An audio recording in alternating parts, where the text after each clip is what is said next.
I'm talking to Wisden's Taha Hashim, who's speaking to me from Rawalpindi just minutes after the culmination of the first test between Pakistan and Australia.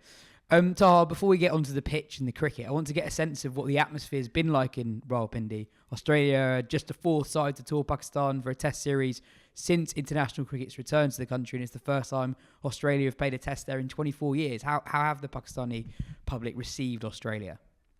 Yeah, you can't escape the occasion of it all. Even after 5 days of watching that, and we'll get to that. It took me till the end of the third day to realise that this was not a very good test match, and that was because the first 3 days that was still kind of lost in what I'd kind of taken in, and what I've been taking in for the last few days. Really, the crowd here has been immense. Really, we're day 5. It's a dead day. You still got, there's still empty seats, but there's few empty seats. I don't think we get this kind of sense of atmosphere, in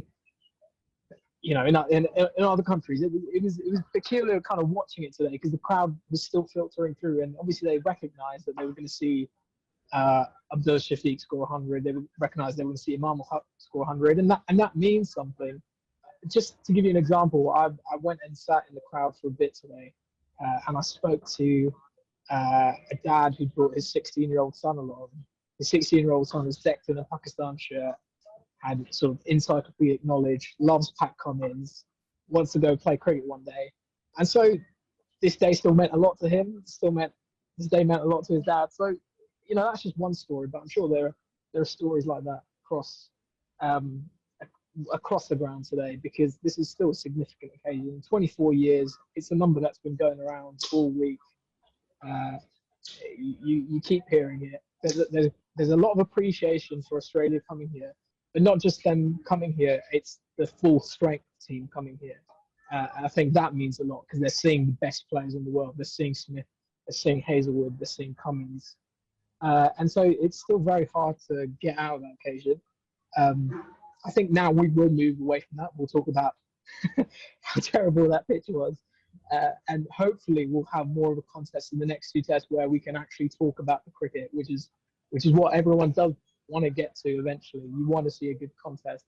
But yeah, there's still been something celebratory about what we've seen in the last 5 days that you can't escape. Yeah, even just from the TV, it was noticeable how much the players from both sides really got into the atmosphere as well. Loads of videos of David Warner having fun with the fans, etc. I'm going to have to ask you about the pitch, I'm afraid. As much as we'd like to think otherwise, that was a horribly dead pitch. There were few, if any, really entertaining passages of play. A stat that Andy Zaltzman tweeted at the end of the game. In the context of the dullest tests ever played, the overall match strike rate for the bowlers for both teams was 175, which is the 11th highest of 1,727 tests in which at least 300 overs have been bowled. I'm going to read out the criteria for what the ICC deem a poor wicket. A poor pitch is one that does not allow an even contest between bat and ball, either by favouring the batters too much and not giving the bowlers from either team sufficient opportunity to take wickets. They give the example of this being a pitch that displays little or no seam movement or turn at any stage in the match, with no significant bounce or carry, thereby depriving the bowlers of a fair contest between bat and ball. They very rarely give out poor ratings, but it wouldn't be unfair if this pitch was giving it 14 wickets over 5 days. I know there's a little bit of rain. A couple of times went off of bad light, but there was very few times where the bowlers looked like they were in the contest at all. Yeah, it just refused to break up. There was a point in the first day where the footmarks were appearing. Quickly recognised that the spin was the way to go over pace. Australia just picked one spinner, and you thought, Pakistan have called it right here by picking two spinners. Two spinners and Iftikhar at number 7 to bowl a bit of off spin. But the more you thought about it, the more, yes, Australia probably should have picked on spin, but it wouldn't have made a difference. Mitchell Swetson, a young talented bowler, he wouldn't have somehow dramatically ripped through that Pakistan lineup, because whoever you picked, you're going to have a tough time on that pitch. It didn't offer anything. It didn't offer any jeopardy. It's weird how we talk about bad pitches. Let's go back to a year ago when we were talking about the India-England series, and there was all that chat about, the excessive turn. that still offers a bit of excitement. It still offers a sense of jeopardy.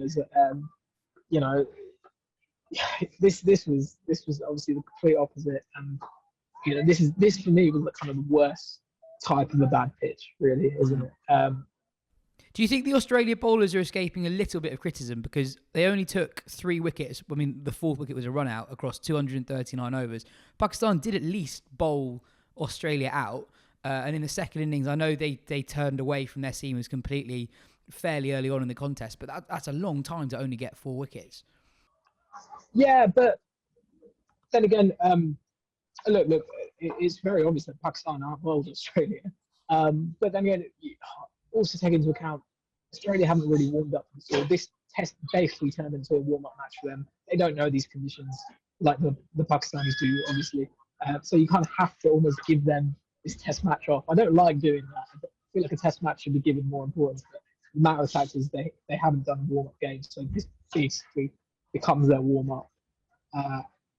And Pakistan, yeah, you're right. I mean, like if you look at Noman Ali, he realised the pitch wasn't doing anything for them. We found that those footmarks outside leg stump, and he attacked that through there and grabbed a couple of wickets, and that was a smart piece of bowling, really. But yeah, by the that 5th day where I think Pat Cummins bowled 4 overs, something like that. Just this immediate realisation that there's no point putting myself through this. No point putting our quicks through this when there's just 3 days between the first and second test matches. Yeah, weird final day.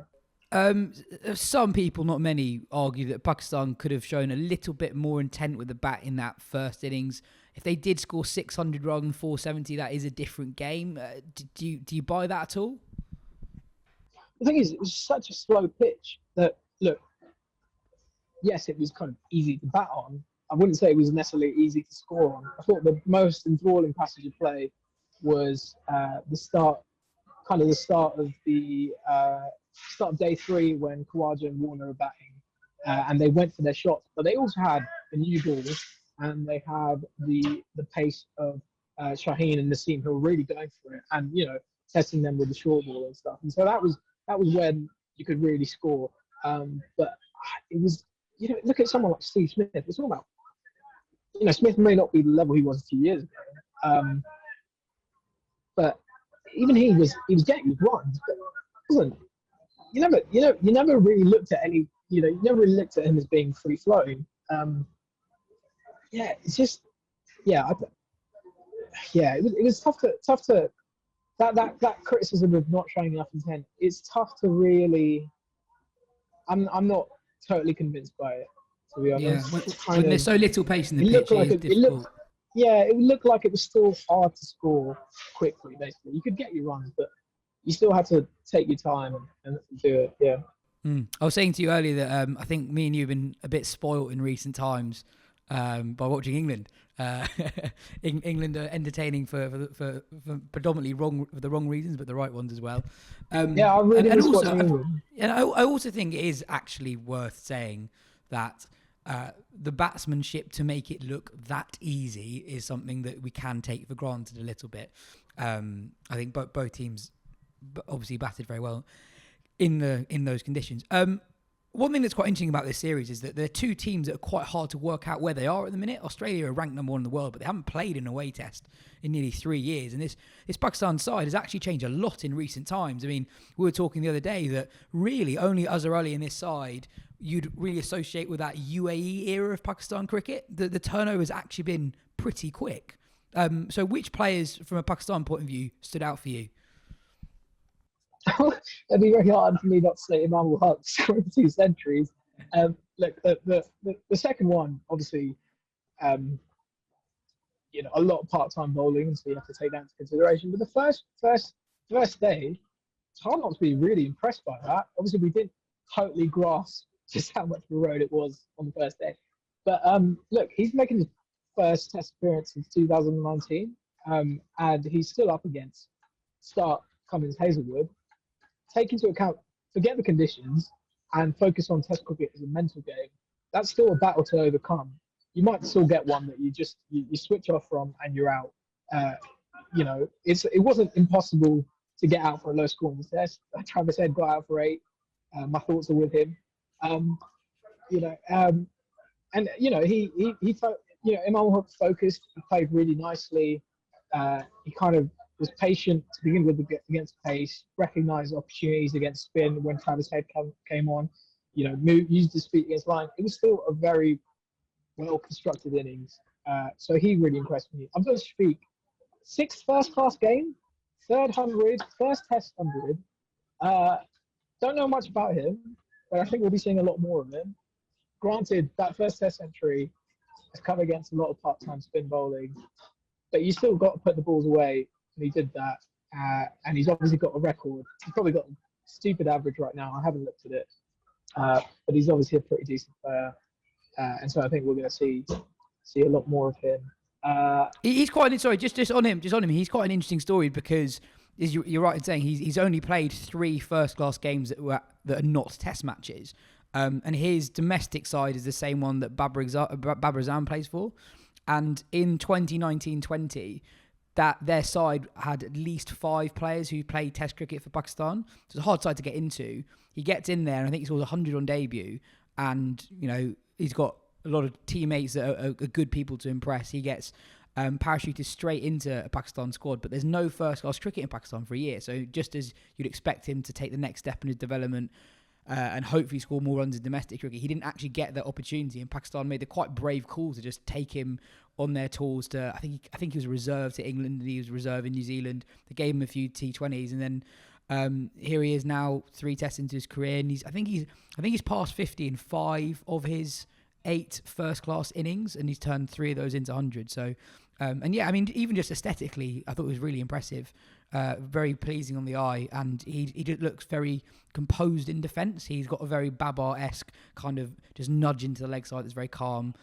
Seems to have a lot of time, but I guess everyone had a lot of time on that pitch. Looking forward to the next Test match, Taha. Do you think Australia will change much? Obviously, you can't read a huge amount into a performance on a pitch like that, but do you think they will be tempted to play the second spinner and give Mitch Swepson a debut in the second test, or even turn to Ashton Agar? Yeah, I mean, even sort of forget the conditions for a second, and I just think I look at Cameron Green, and watching him, against England as well, and I just think that is such an asset that you can use to free yourself up for 2 spinners, because he is a good enough seamer. Obviously, it becomes a big question then, which one of those big 3 do you drop? Obviously, you don't drop Cummins. Sorry, it's basically between Hazelwood and Stark. I look at Green, and I think that is such a useful thing. They have to weigh up the pitch. I think there will be an expectation that there'll be a bit more spin in that wicket. There'll be a bit more of everything in that wicket, hopefully. I'd look at Green, and I think use that all rounder. You didn't have that before. Use it well. I think that's such an asset that they should really tap into. And who do you think will be the happier side after this Test match, or do you just think that because of how far away it was to getting a result, it's actually hard to say? Well, no, it's still Pakistan, surely. I think 2 openers who didn't come into this match with any centuries have left it with 3 between them. Azhar Ali's got runs. Babar was looking good until he got run out. And their bowlers, like Shaheen bowled really well as well, I thought, for what he could do on that pitch. Pakistan will still be. I think they'll definitely take this. I think all's in their court. I think they'll be the happiest. I mean, look, Australia took 4 wickets across. I know this is bad, but 4 wickets. So yeah, and also I'm gutting for them that no one got a century on this pitch. Definitely, that would have been a huge confidence booster. Kawhi 3 runs away. Labuschagne, still yet to score a Test century away from home. That would have been just something to get off the back. But it's still there. So Pakistan, yeah, definitely, probably you'd imagine the happiest side. Nice one. Good to speak to you, Tar, and I'll speak to you again after the next test. See you then. Cheers, guys.